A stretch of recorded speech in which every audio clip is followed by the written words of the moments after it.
be doing your wedging. Why do we wedge clay? Someone tell me one reason. Is that where you cut it? Nope. Just sit on the table, Dylan. Yes. Why do I wedge it? So it's easier to sculpt when you Okay, so I'm trying to, if I'm taking multiple pieces and putting it together, it's a little bit easier to work with. What's the other reason? Yes? Makes it like more firm. Yeah, and sometimes maybe it's tacky and I want to firm it up a little bit. But what's the main reason I want to wedge clay together? What do I absolutely not want my clay to have in it? Yeah. Air bubbles? I don't want it to have air bubbles. What happens to air when it gets hot?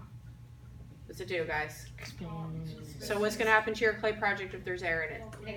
It could explode or it could crack depending on how big the air pocket is and where it is. So we wedge our clay to make sure we get all the air pockets out. Okay? This is called white earthenware clay. It's gray. Why is it called white earthenware clay? Yeah. When it dries, it's white. Not dries, but when we do what to it? Once we fire it, it turns white, okay? So this is partially a new bag, and it looks like some kids have put a few pieces back in it. And that's a piece of tape, you won't want that, okay? Clay gets ordered in 50-pound boxes, and in that box are two 25-pound bags, all right? It's really important that we maintain it well. We spend between all three buildings close to $2,000 a year in clay, okay? And it's expensive to ship because it's heavy, so we really try to take care of it. Clay can be reused at any point in time until it is fired. So if it's completely bone dry, we can put it in water and we can reuse it. So we don't throw any clay away ever, okay? We can always reclaim it and reuse it, unless it's on the floor and it has like hair and dust in it, then we'll throw it away. So these little pieces are pieces that kids didn't end up needing. They sprayed water on it to get it wet so it will get soft again, and then new kids could use it the next day.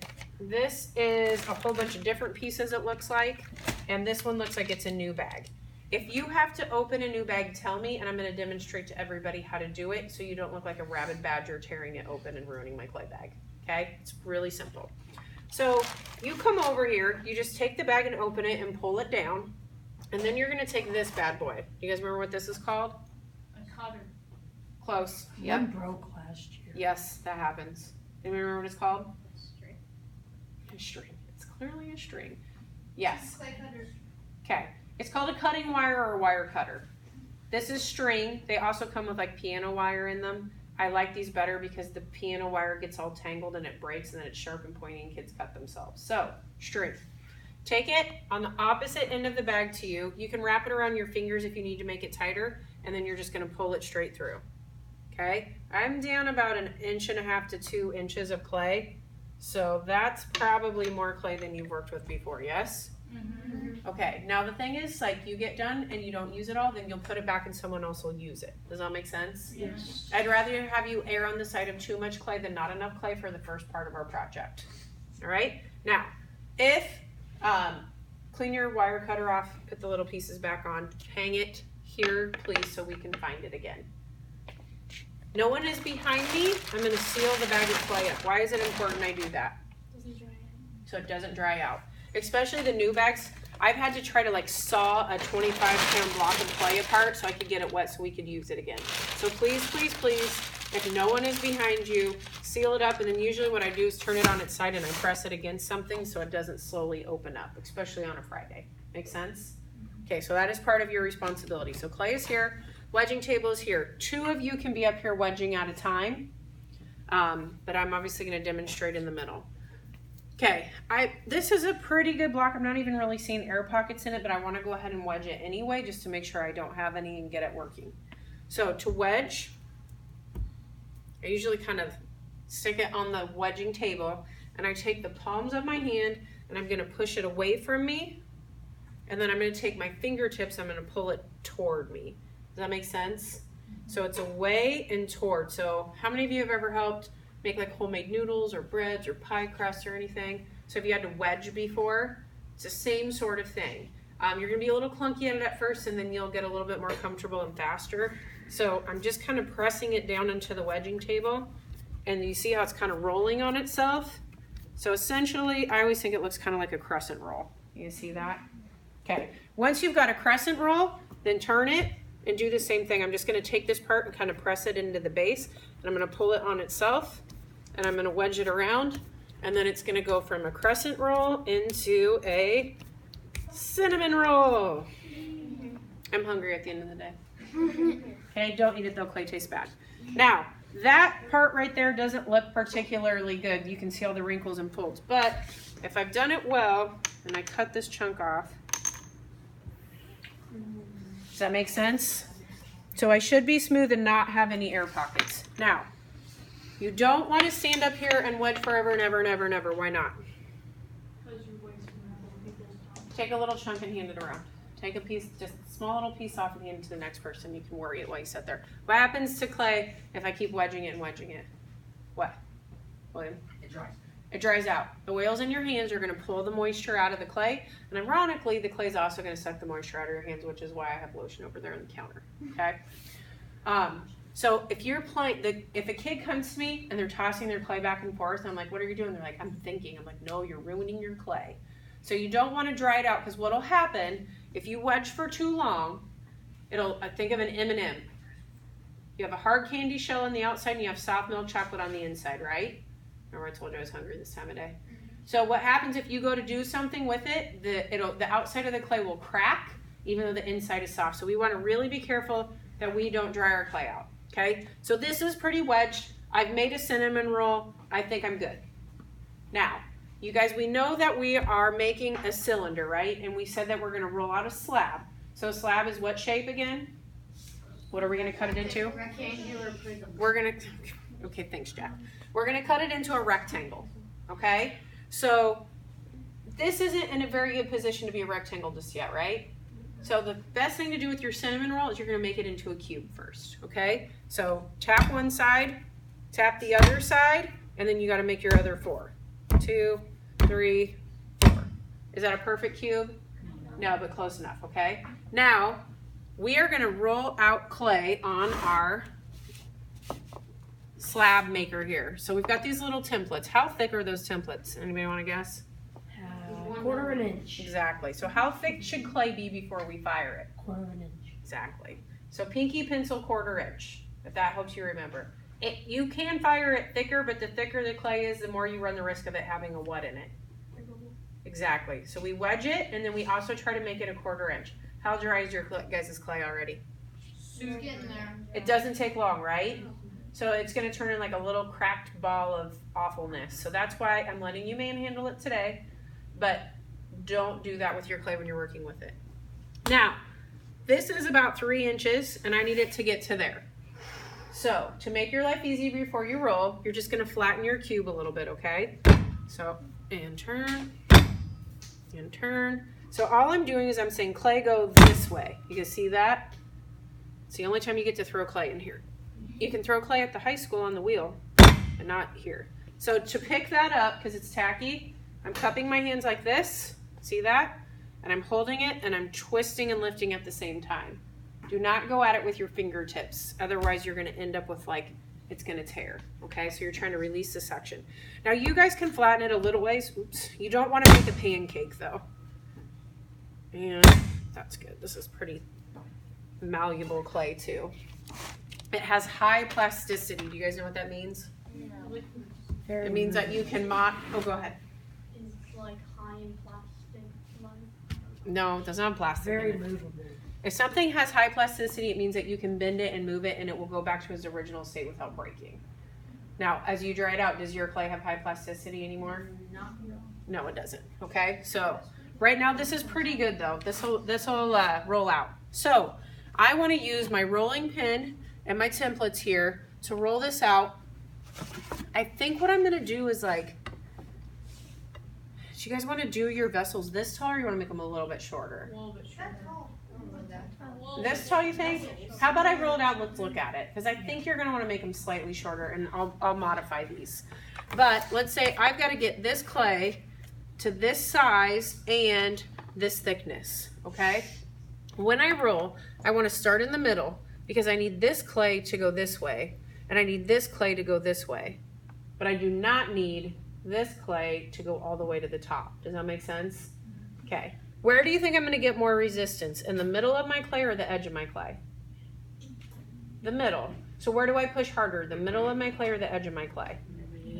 So I push hard in the middle, and as I get to the edge, I lighten how hard I push. Okay? Now give me one. I don't like the way that dry clay feels on my hands. So you do not have to do this. I just do it because I don't like it. And I'm not by the sink. Okay. So I push in the middle, and as I get to the edge, I start lightening my pressure a little bit. Now there's two things you can do. One, you can push this clay towards you, or if that's hard for you to do, pick it up and turn it around and then push it the other way. Does that make sense to everybody? So if you don't want to have to pick it up, you can pull it towards you. You guys started hitting the weight room yet? Yeah. Set your core. The 2 years I had to do this when I was pregnant, I was like, I couldn't reach. Mrs. Kinder knows what I'm talking about. I couldn't push too hard or I'd pee my pants. Mrs. Kinder knows what I'm talking about. Okay, now notice too, do you guys see how I'm angling the roller a little bit? Why am I doing that? Yeah. Right, and I told you it has to be this width, right? So it wasn't quite big enough. Now why don't I just turn my rolling pin and go like this and push it out? So make it too wide. Well, maybe. I want it to be wider, but what could happen if I don't have these underneath my rolling pin? Yeah. What do you think, Jack? Slide? No, it won't slide. You'll make it too thin? Yes. I don't want it to be thinner than this. I call that potato chips. Potato chips dry and crack. So anytime you're working, I really encourage my kids, don't get as thin as a potato chip. You want to keep it as close to a 1/4 inch as you can. Now, obviously, my high schoolers, they get a little bit better at stuff. They can go closer to potato chips, but you guys are not going to do that. Okay? Now, here's how you pick it up. Take it, get that down, lift it up, turn it this way. I'm going to push it back up here. I'm glad you're filming me today so you can see what it's like for normally. Mrs. Doyle. Yes. Yes. Okay, can I send them down at the end of class? Thank you. Bye. Wes, you're responsible, Hanson. Your Chromebook is in the library. You can go at the end of the day and grab it. Is that your middle name? What? Irresponsible? Oh no, did you guys see what happened? Yeah. Make sure your stuff is clean, because if you got little dry pieces of clay, it'll make indents in there. I'm just cleaning it up. You can also use your fettling knife and clean that. Okay, so I'm pushing that ahead. Now, is this going to be bigger than I need it to be? Yes or no? Yes. Is that good or bad? It's fine. It's good. Here's why. What else do I have to make? Oh, I'm going to grab that right there. Not a Oh, lid, but a base. So do you guys want to go through the whole process twice, or do you want to do it once? Yes. So if you get enough clay and you do this correctly, you should get both the body of your vessel and the base of your vessel. Make sense? Yep. Okay. So I'm going to stop rolling just for a second, and I'll roll the rest out here in a minute. How do I know when I've got it flat enough? It hits the wood. Good job. Okay, watch. You guys see that? So is that even? See how it's not? I'm flat on the template all the way through. Now watch when I come up here. What happened? It can roll to the side. Right, so you'll know that you've got it completely flat. Now I'm pushing pretty hard to make sure I got it even here at the end. I sometimes see kids over here like going like this and they're like, it's not moving. You have to be pretty intentional and pretty aggressive. Use your core muscles and push the clay. If you come up here and you're kind of weak about it, it won't move anywhere. All right, so I'm gonna push that out of the way. I know I'm flat here. So this is my template for now. So if I lay this down, am I big enough? Do I have enough clay? Can you guys all see? Yeah.